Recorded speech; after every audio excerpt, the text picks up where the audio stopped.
Mesdames, Messieurs, bonsoir. Voici les titres du journal. Regard d'experts sur la sécurité dans la zone du lac Tchad. Les États membres de la CBLT tiennent un sommet extraordinaire demain mardi. À Abuja, le Cameroun sera présent au Nigeria.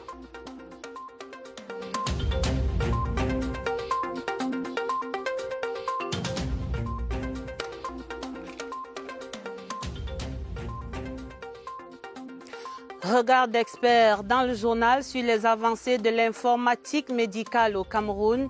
Ce sera le dossier du 20h30 sur les conditions de l'explosion des TIC comme opportunité en santé publique. Mais il y a encore l'onde de la cuillère à la bouche, entendra-t-on dans ce journal. Et puis regard d'experts sur le parcours fabuleux de Coton Sport à la Coupe de la CAF.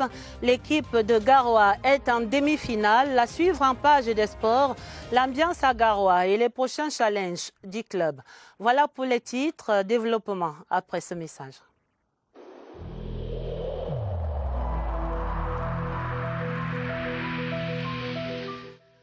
Je vous exhorte de nouveau à porter vos masques, à vous laver régulièrement les mains et à faire appel à un médecin ou à tout autre personnel de santé au cas où des symptômes apparaissent. C'est le seul moyen de préserver les vies et de freiner la propagation du virus.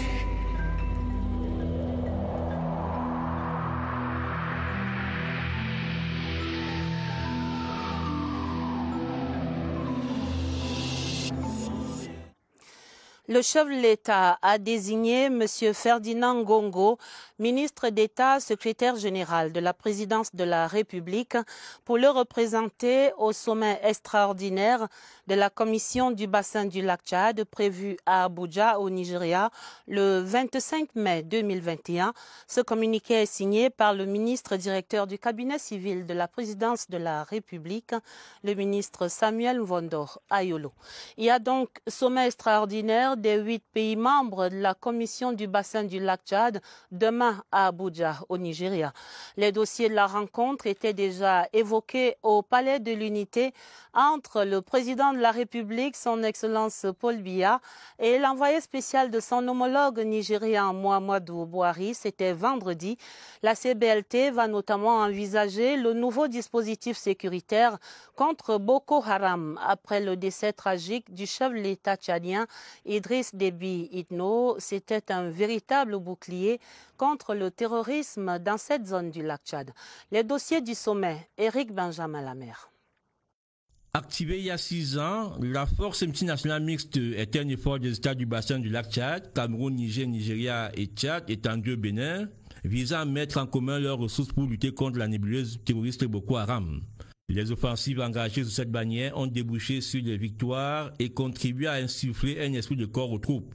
Malgré de nombreux coups de boutoir reçus, Boko Haram a à chaque fois montré de réelles capacités de résistance et de nuisance. Des capacités imputables en partie à la réticence des États membres à céder le commandement des opérations à la force mixte, ainsi que des retards de financement et d'approvisionnement qui ont compromis l'efficacité de la FMM. Les États du lac Tchad devraient donc renforcer leur capacité de planification et de communication, l'échange de renseignements, le respect des droits humains et la coordination entre le civil et le militaire. Ils devraient ensuite trouver un terrain d'entente avec les bailleurs de fonds quant au financement de la force, véritable tendon d'Achille de la FMM.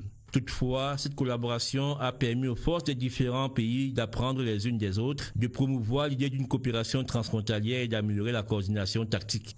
Des opérations conjointes au cours desquelles les troupes tchadiennes étaient souvent déployées dans les autres pays ont permis d'endiguer l'expansion de Boko Haram en 2015-2016 et de faire pression sur le groupe qui s'est ainsi scindé en au moins 3 factions. De courtes offensives en 2017 et 2018, ainsi qu'une opération plus soutenue en 2019 ont par ailleurs permis de faire reculer les insurgés, de libérer des civils capturés ou piégés dans les zones que Boko Haram contrôlait et de faciliter l'acheminement de l'aide humanitaire. Au lendemain de la disparition tragique du président tchadien, acteur majeur de la lutte contre Boko Haram, il était de bon ton pour les pays membres de la CBLT de se retrouver pour très rapidement prendre la mesure des conséquences de cette situation inattendue et coordonner au mieux les actions en vue, à défaut d'anéantir Boko Haram, la réduire à sa plus simple expression.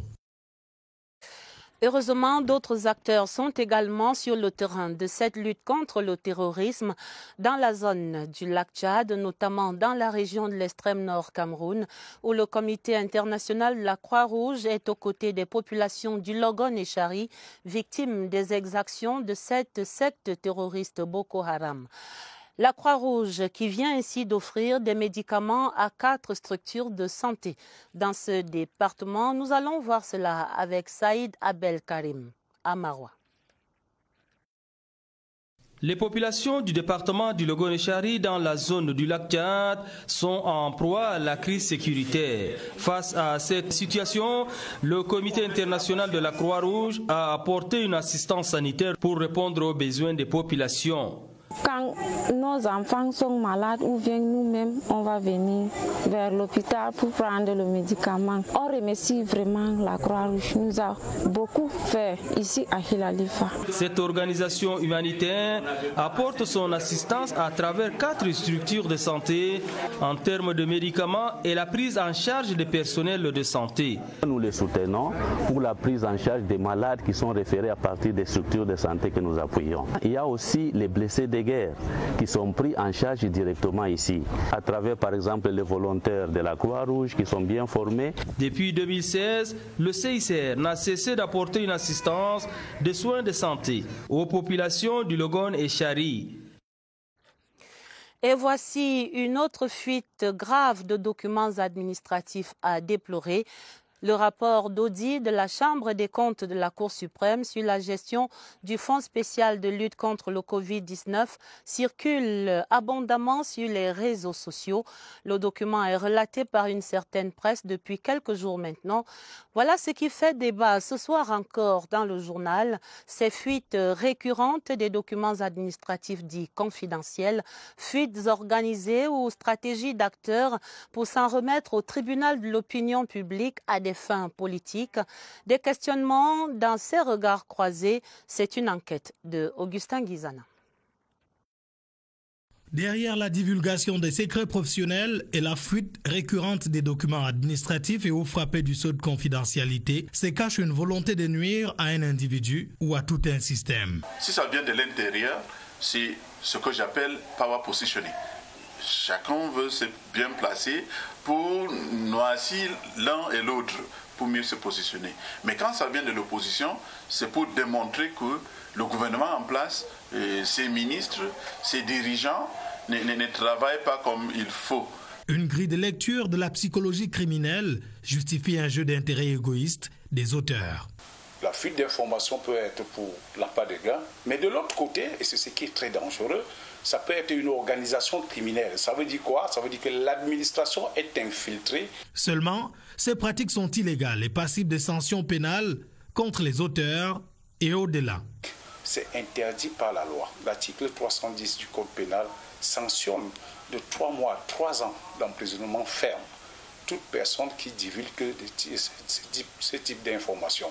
Et la loi est assez claire dans l'article 189 du Code pénal, y compris les médias de relais. Pour décourager ou endiguer le phénomène, d'aucuns proposent la fin de l'impunité et plus de célérité dans le traitement des dossiers sensibles. Les gestionnaires doivent mettre les dispositions législatives pour punir ceux qui font sortir ce genre d'informations classifiées.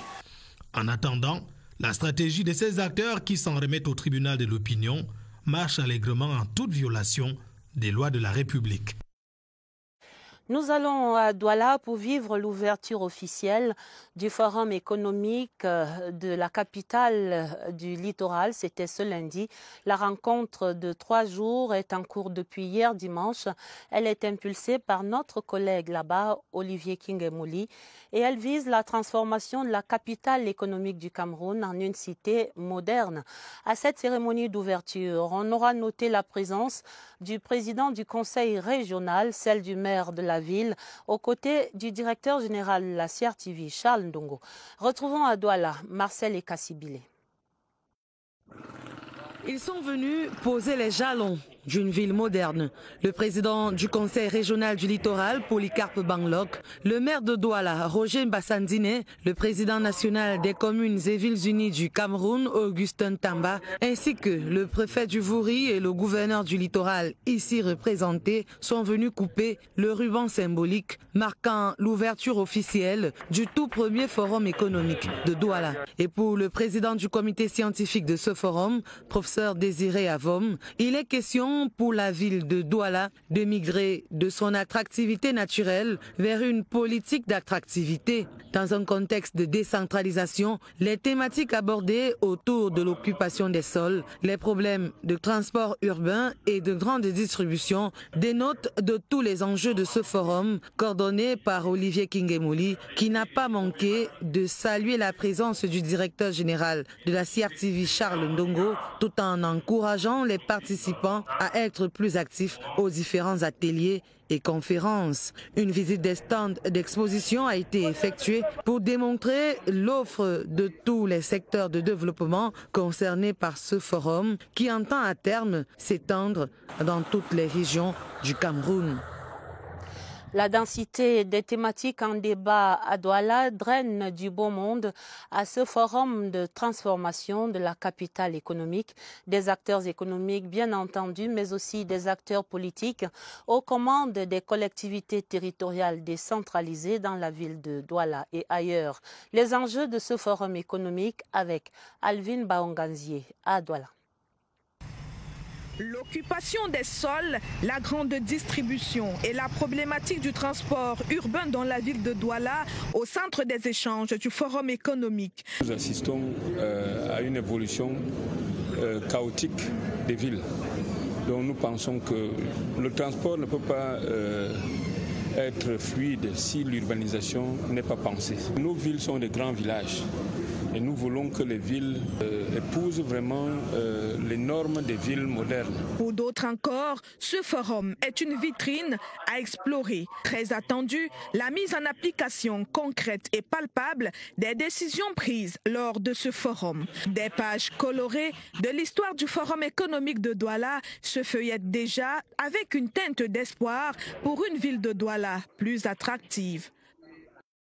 Ces travaux s'achèvent demain, mardi, à Douala. Économie encore pour parler de ce coup d'accélérateur donné au processus de fusion de la CEMAC et de la CEAC.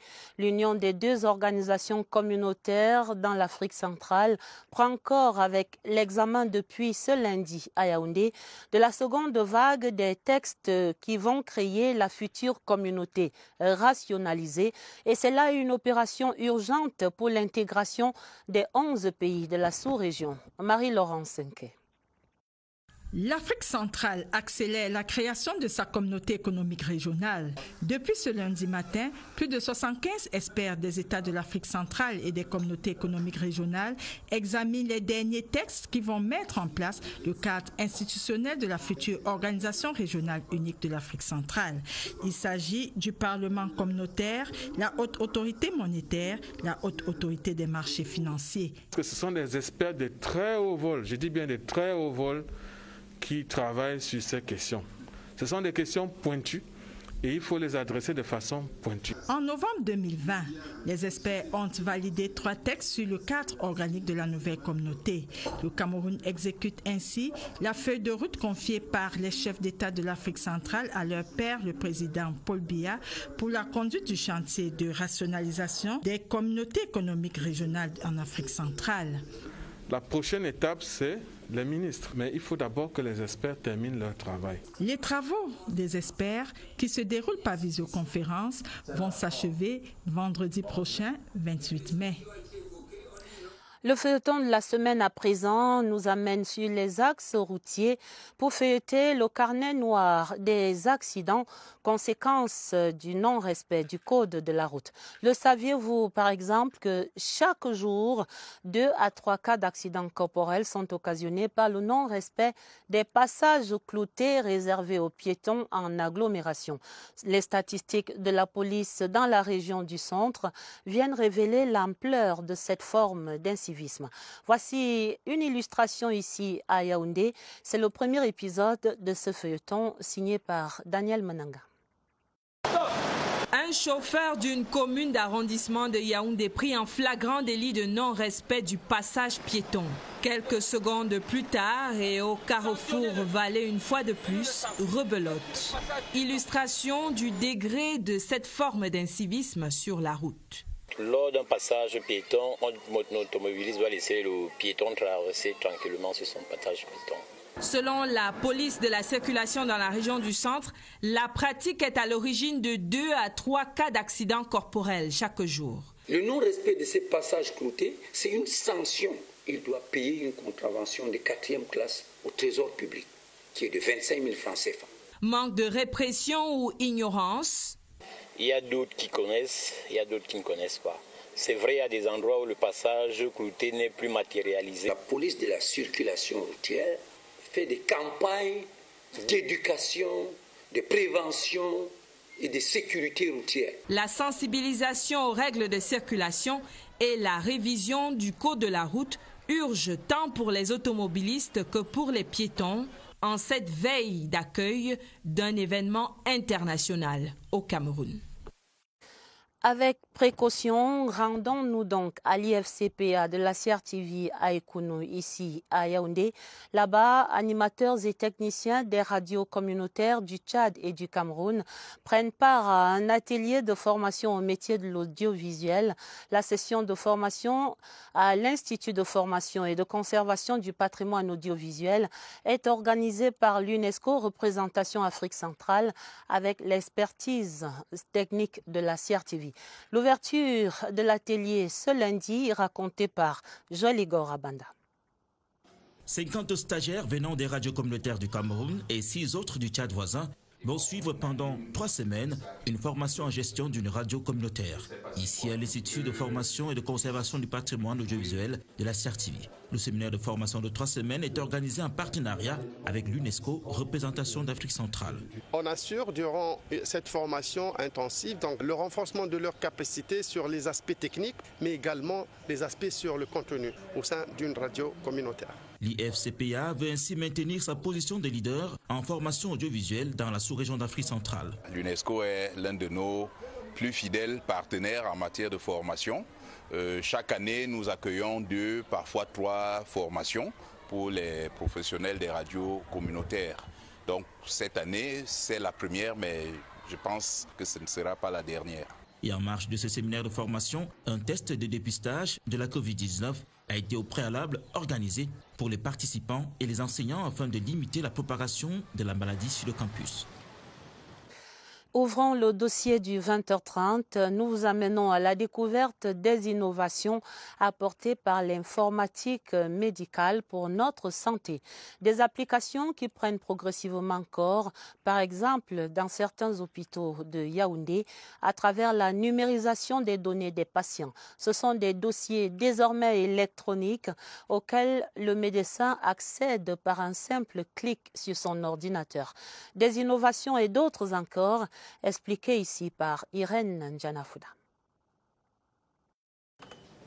L'ordinateur devient le carnet de santé du patient dans l'univers de l'informatique médicale. L'hôpital général de Yaoundé, pionnier en la matière, expérimente cette pratique au même titre que d'autres formations sanitaires. L'hôpital central de Yaoundé a fait beaucoup de progrès.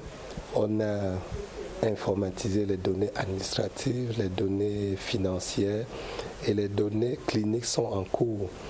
Je ne manquerai pas de parler de l'hôpital général, bien entendu, qui a pris également un envol dans ce domaine.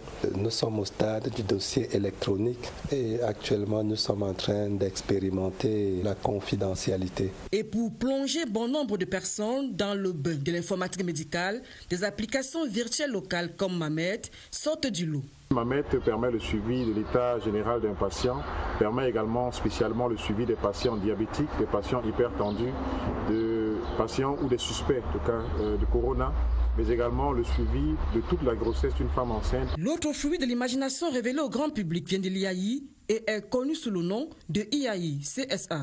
Nous avons mis en place une application qui permet à des médecins de gérer à distance un certain nombre de données concernant certaines maladies. L'informatique médicale permet donc au personnel soignant d'avoir une fenêtre ouverte sur le monde des patients identifiés sur la base d'un dossier électronique. L'informatique médicale qui prend dans ses quartiers à l'hôpital, mais cette discipline nouvelle nécessite encore des préalables, des dispositifs technologiques et des ressources humaines compétentes en TIC. Les conditions pour accroître l'offre en soins médicaux informatisés, c'est dans cette enquête de Agnès Solange à Bessel. D'abord, il faut développer les infrastructures techniques dans les hôpitaux pour sortir la télémédecine de sa phase embryonnaire. Tout ce qui est équipement informatique, tout ce qui est mise en place de réseaux, mise en place d'Internet pour pouvoir faciliter les communications entre les hôpitaux.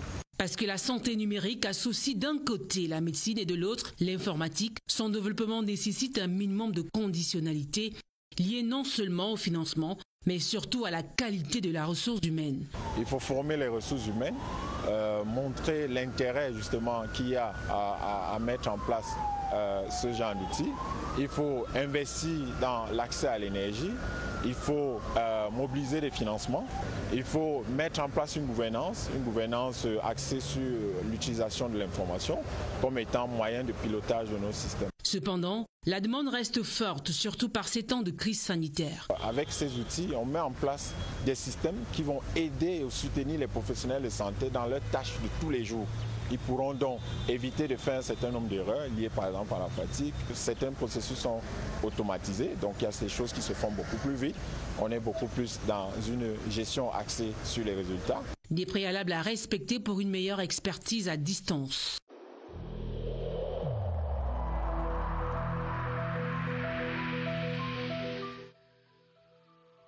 Malgré nos efforts, le Covid-19 a endeuillé de nombreuses familles et provoqué de graves difficultés dans le fonctionnement de notre économie et de notre société.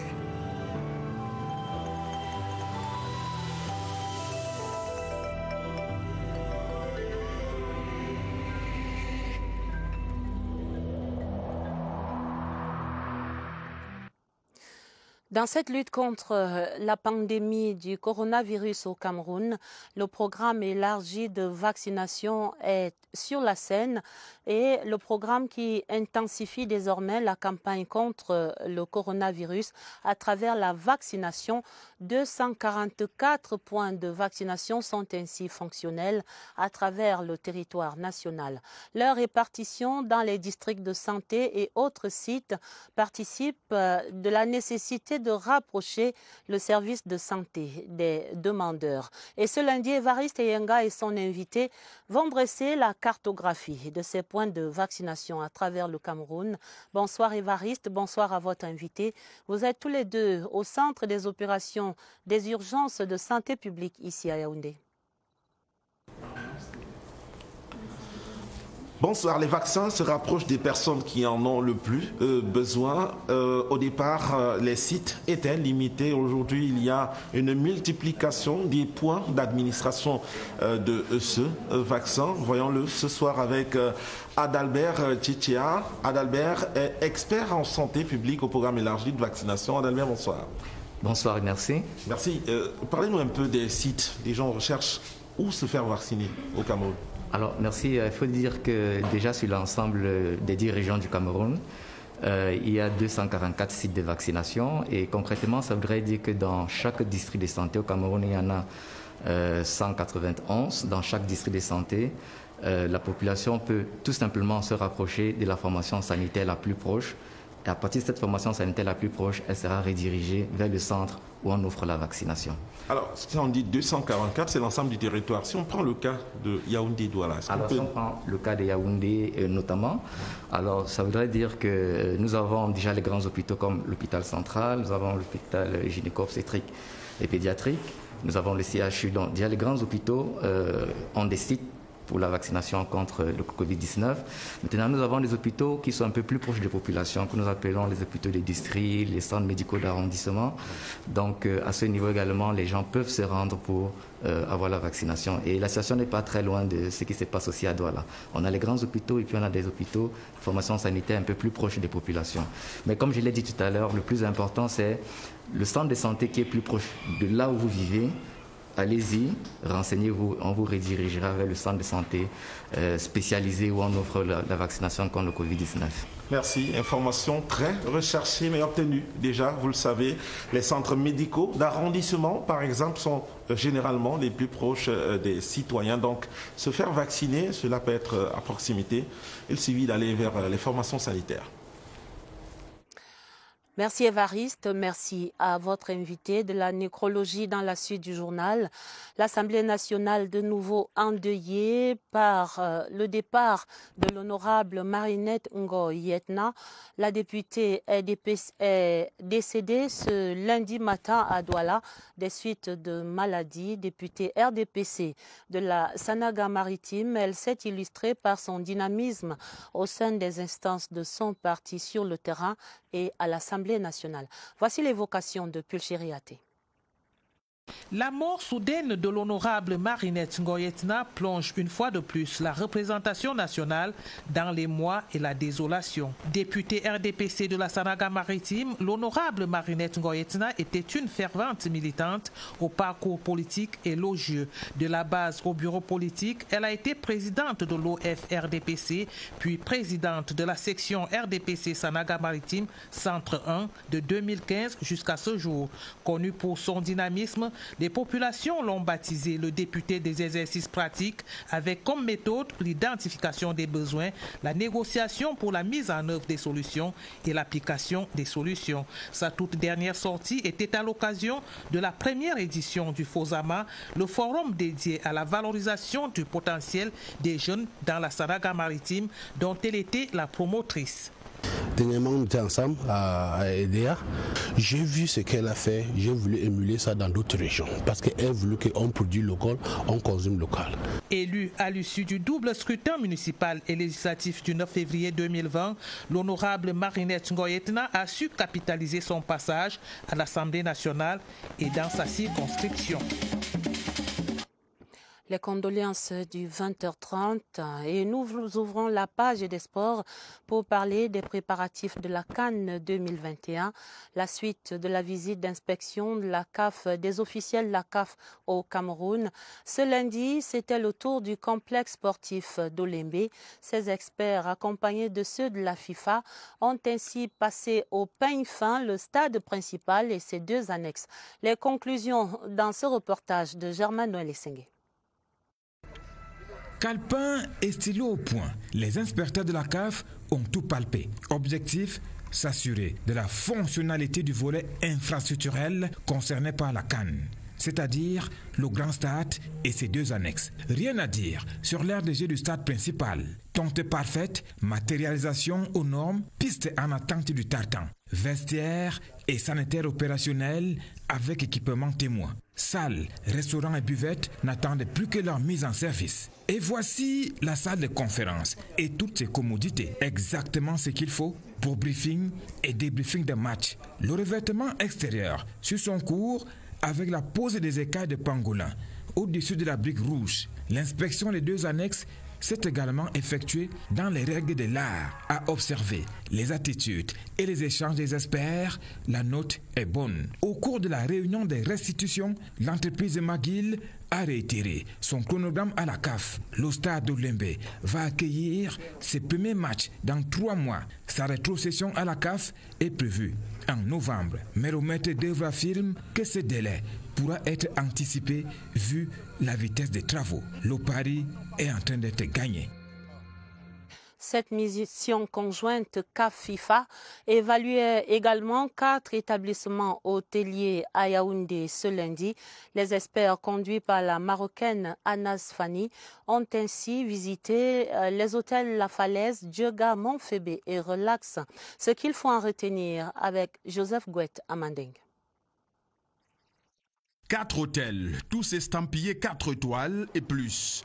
Relax Palace, ici dans la banlieue sortie ouest de Yaoundé, est la nouvelle trouvaille dans la panoplie. À l'autre extrémité de la ville, sur la montagne, le Mont Fébé a la notoriété établie. Des méthodes de travail qui se perpétuent et qui font que nous sommes aujourd'hui au top sommet en ce qui concerne le respect des normes internationales en matière hôtelière. Au cœur de la capitale, l'hôtel La Falaise en contrebas de Djega Palace. Ici, l'extension de la bâtisse porte à 247 le nombre de chambres disponibles. Le niveau de la structure et de l'immeuble et de l'architecture correspond exactement à ce qu'ils attendent. La capacité totale de l'hôtel nous permettrait de recevoir minimum 7 équipes en ayant chacun un restaurant et un étage pour eux. À chaque étape, les experts ont reçu des réponses à leurs questionnaires. La Marocaine Anas Fani de la CAF et le Suisse Laurent Herms de la FIFA ont fait le tour de ces différents édifices. Ce n'est qu'après le tirage au sort des poules le 25 juin prochain que ces hôtels connaîtront des délégations qu'ils devront héberger pendant la CAN. Dans la page des sports, toujours, ces excellentes nouvelles pour le Cameroun en Coupe de la CAF. Coton Sport va disputer la demi-finale aller à Garoua le 20 juin contre JS Kabylie d'Algérie. La qualification, c'était hier dimanche. Le match a séduit plus d'un spectateur. Le club de la région du Nord apparaît ainsi comme l'une des équipes les plus professionnelles de cette compétition. Regard d'expert Évariste Yenga. Coton Sport de Garoua est aujourd'hui le modèle de club professionnel au Cameroun, ou à tout le moins l'équipe qui tend le plus vers le standard. Ses atouts: la production du jeu, par rapport à l'état d'esprit, par rapport à la professionnalisation du club, je pense que Coton Sport a des armes.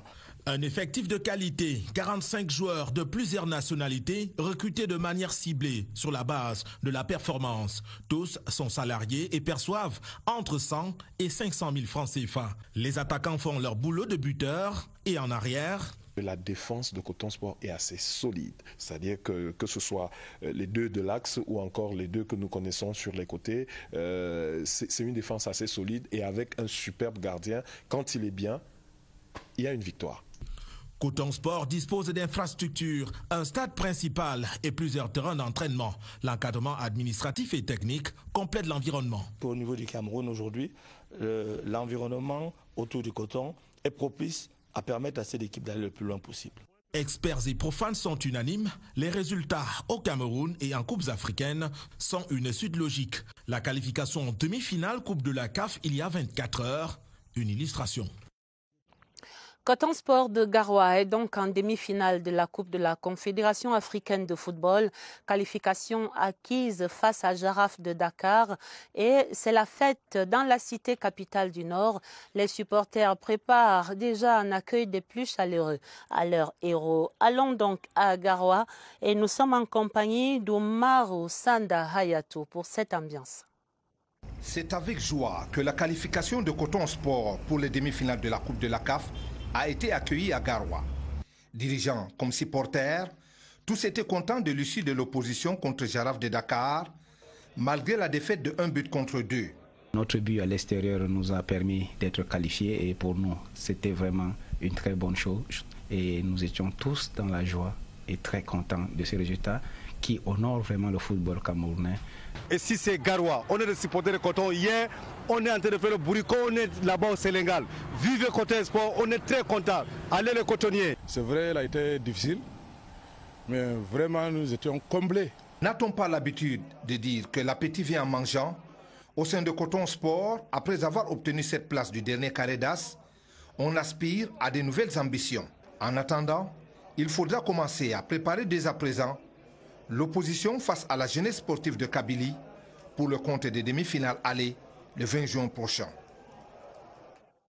Et avant de refermer ce journal, nous allons reparler de la célébration du 20 mai 2021 avec ces autres messages de félicitations de quelques pays amis.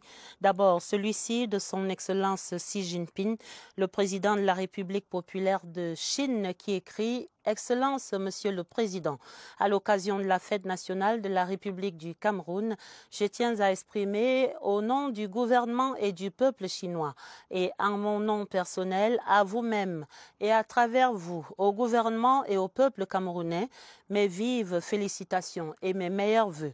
Cette année marque le 50e anniversaire de l'établissement des relations diplomatiques entre la Chine et le Cameroun.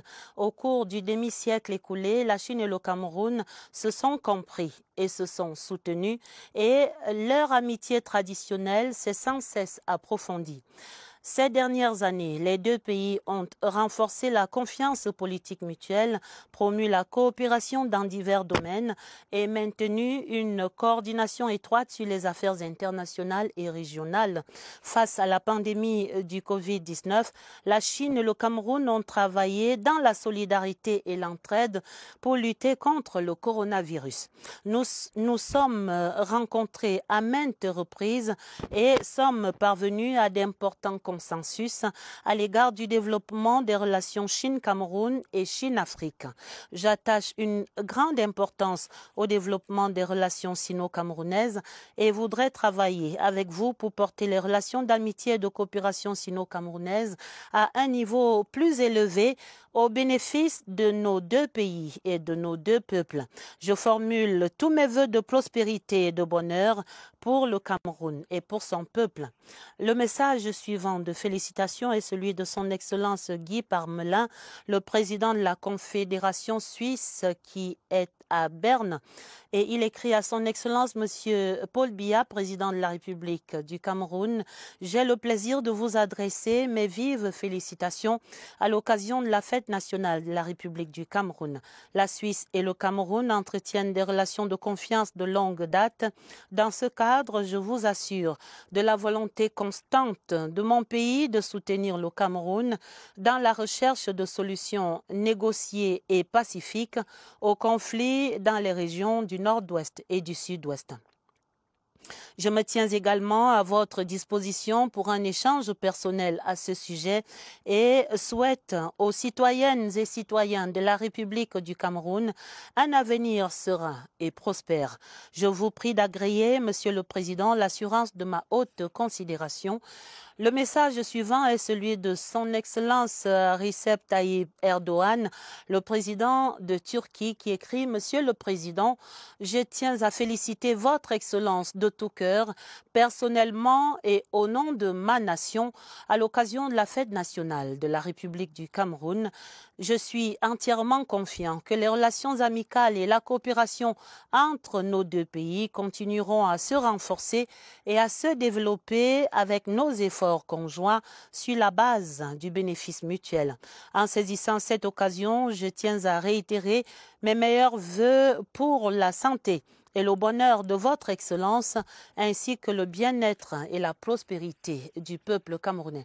D'autres messages de félicitations également adressés au chef de l'État camerounais, son Excellence Paul Biya, celui du président de la Commission de l'Union africaine, M. Moussa Faki Mahamat, du secrétaire général de l'Organisation de la coopération islamique, M. Youssef Al-Otaïmin, celui du président de la République fédérale d'Allemagne, son Excellence Frank-Walter Steinmeier, celui également du président de la République de Guinée-Conakry, le professeur Alpha Condé, celui enfin du président de la République du Sénégal, son Excellence Macky Sall, et du président de la République de Côte d'Ivoire, son Excellence Alassane Dramane Ouattara.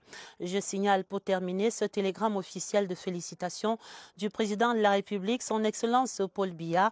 Il est adressé à son Excellence Isaias Afewerki, le président de la République d'Érythrée et c'est à l'occasion de la célébration de la fête nationale de ce pays ami, ce 24 mai 2021.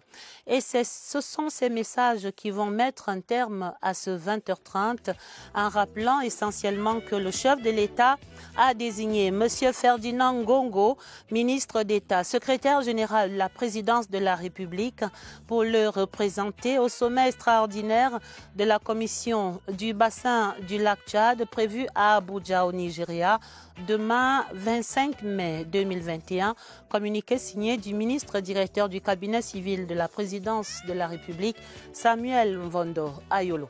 Le journal était préparé avec la collaboration de Franck Evina et de Augusta Ngononga. Un autre journal, ce sera à minuit sur cette antenne, présenté par Sadou Mamoudou et Elvis Teke. Très belle soirée sur la CRTV. Et pour l'immédiat, vous avez droit à Présidence Actu avec Yves-Marc Modzo.